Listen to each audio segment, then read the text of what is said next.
And the decisions that will be taken by the Prime Minister and by the European Commission will either consign Northern Ireland to more division, or they will clear a path towards healing and to the restoration of the political institutions. Over the last 48 hours, we've been engaging with officials, met the Prime Minister last evening and this morning.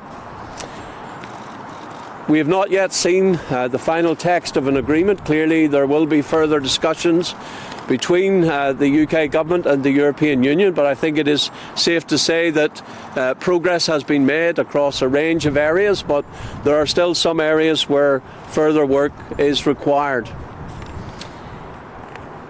If and when a final agreement is reached, we will want to carefully consider the detail of that agreement and decide if the agreement does in fact meet our 7 tests. And we have been very clear with the Prime Minister that those 7 tests remain the basis upon which we will judge any agreement.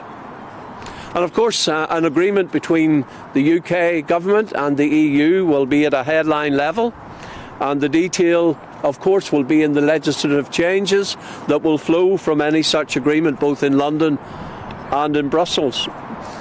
I've indicated to the Prime Minister that it is important, fundamentally important, that he agrees the right deal. I want to hear that Brussels will stretch itself to recognise the concerns that we have as unionists, and that this process will correct the wrongs of the last negotiations.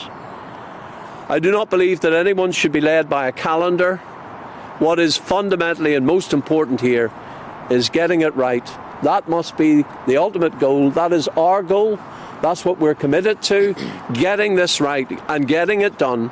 And we will keep working at this until we've got to the place where we can say that an outcome meets our 7 tests and enables us to move towards the restoration of the political institutions here in Northern Ireland, which remains our objective, to see Northern Ireland's place within the United Kingdom and its internal market restored and protected, our place in the Union respected, and that we have a basis upon which political stability can be restored on the basis of cross-community consensus once again in Northern Ireland.